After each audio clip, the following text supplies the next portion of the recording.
Thank you so much for joining me back on tonight's Bible study. We are venturing into Exodus chapter 28, verse 4. All right? And I hope that you guys are enjoying these Bible studies. I've been like a trooper, all right? I want to make sure that we don't miss a Bible study. So God has been so great, all right, and gracious to heal me, all right, and help me to get through these videos. So guys, I hope that you're enjoying it, all right, and go ahead and click that thumbs up button, okay, so these videos can get out to the masses, all right, so we can save God's children one step at a time, okay? That's my motto, one step at a time.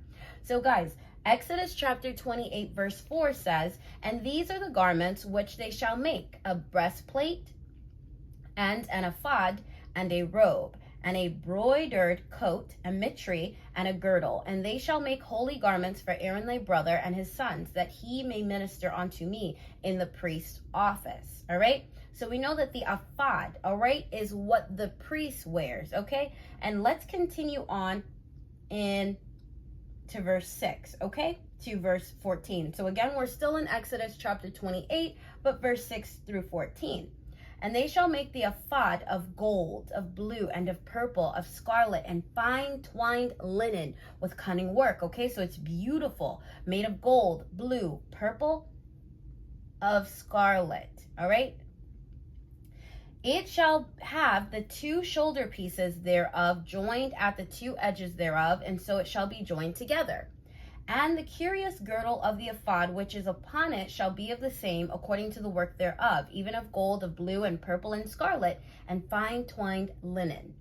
And thou shalt take 2 onyx stones and grave on them the names of the children of Israel." All right, so we have, and I let you know guys, like sometimes like to write, so we have 2 onyx stones, all right, onyx stones, all right, and on these 2 onyx stones are what? The name of the children of Israel, all right, so that's beautiful, the names of the children of Israel, all right, 6 of their names on one stone, and the other 6 names of the rest on the other stone, according to their birth. All right, so remember Jacob had 12 sons, all right, and we had the first I believe was the first Reuben.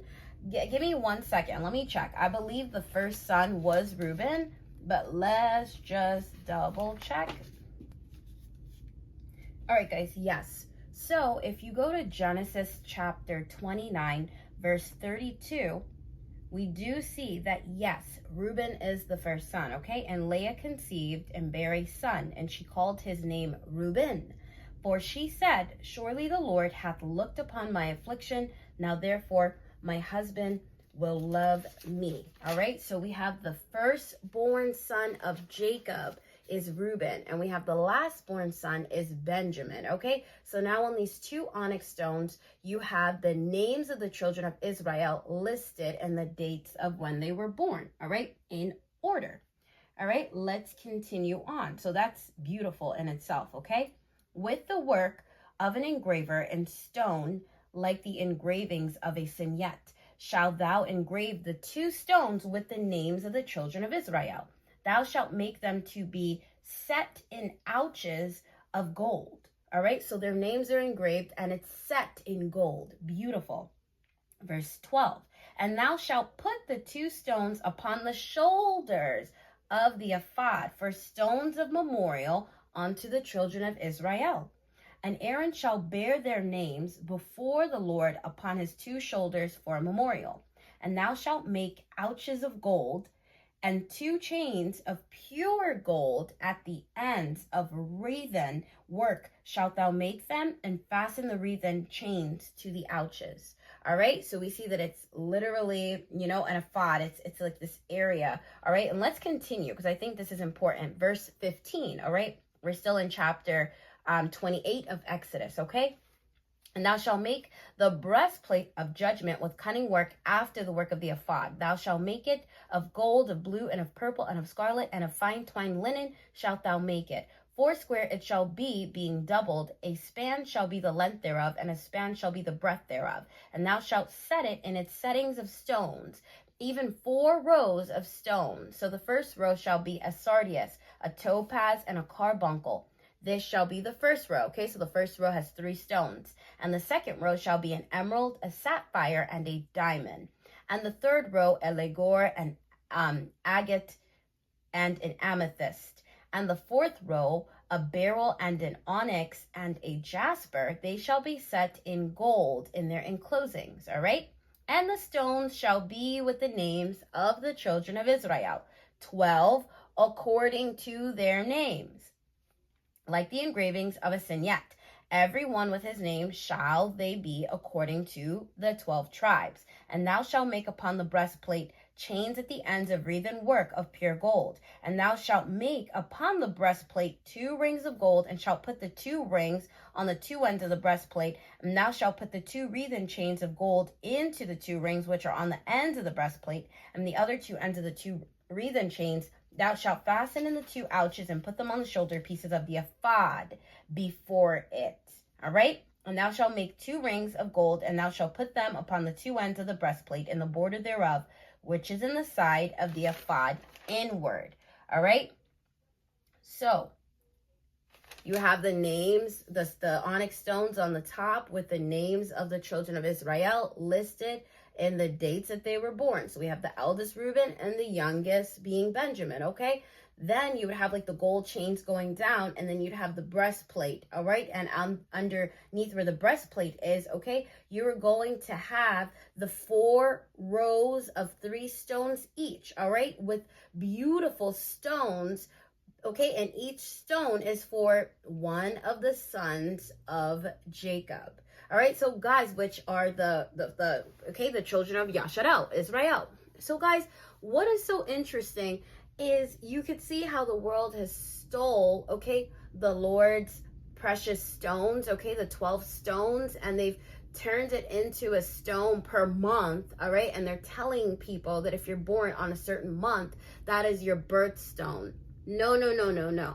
We just saw here, okay, in Exodus chapter 28, that the truth is that those stones represent each child that Jacob had, all right, which are the 12 children of Israel, which would literally be the 12 nations, all right?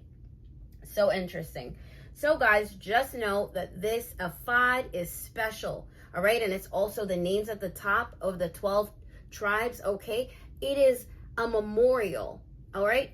It's a memorial unto the children of Israel. We see that in Exodus 28, verse 12, all right? So how amazing. So just know that they would literally, okay, the priest would wear the ephod, the breastplate, all right?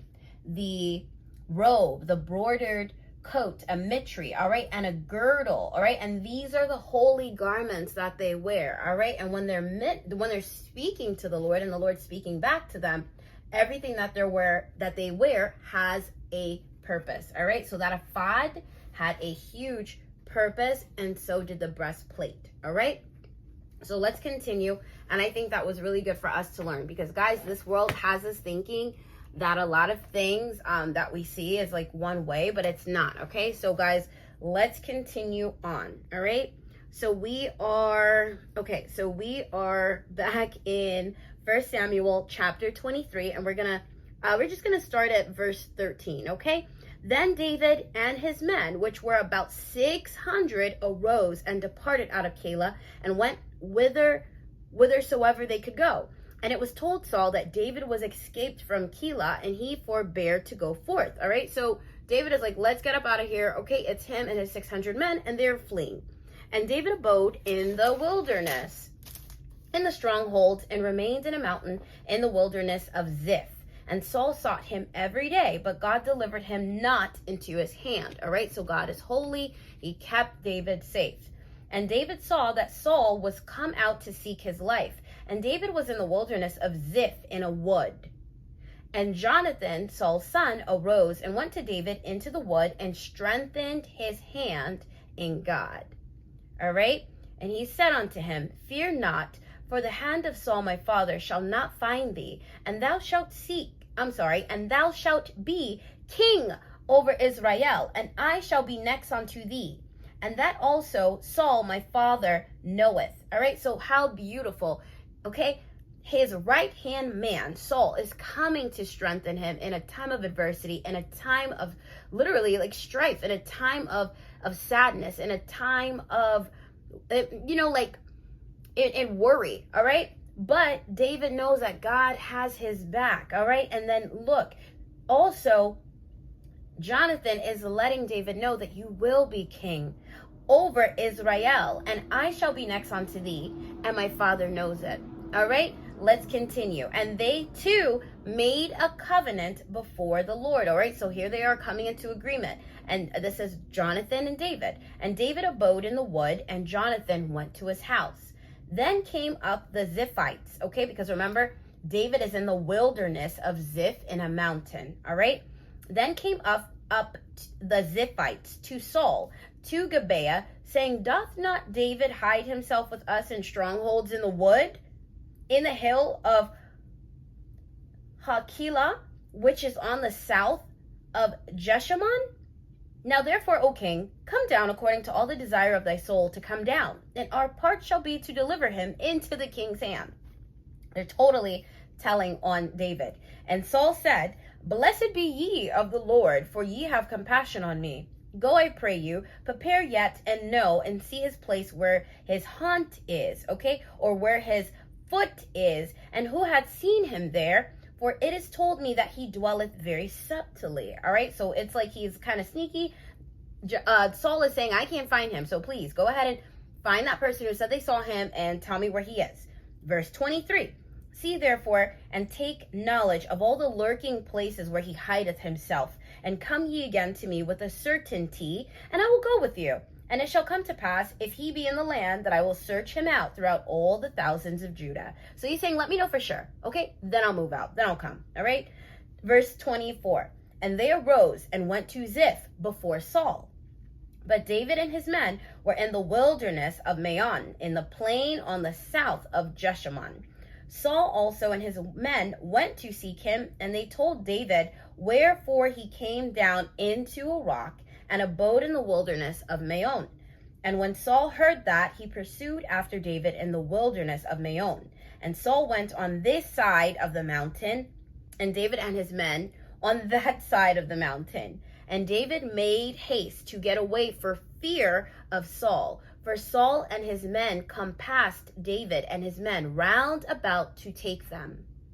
But there came a messenger unto Saul, saying, Haste thee and come, for the Philistines have invaded the land. So right when you think your enemies have enclosed you, have gathered around and about you, the Lord will send your enemies elsewhere. Verse 28. Wherefore Saul returned from pursuing after David and went against the Philistines. Therefore they called that place Selah Hamath-Lakoth. And David went up from thence and dwelt in stronghold at En-Gedi. All right, so that is so amazing. Okay, so we have Selah Hamath-Lakoth. That is the rock of divisions. To this day, that is the name of this area. All right, because Saul was on this side, David was on this side. Then it's like Saul and his men are compassed around David and his men. All right, but the Lord, literally allows for there to be a fight, all right, that is going on where Saul must flee and go back home, all right, and fight against the Philistines. So won't the Lord always come through for you and protect you, all right? So never fear, all right? Because when God is on your side, no man can be against you, all right? So guys, I hope, because when God is on your side, no man can be against you, all right?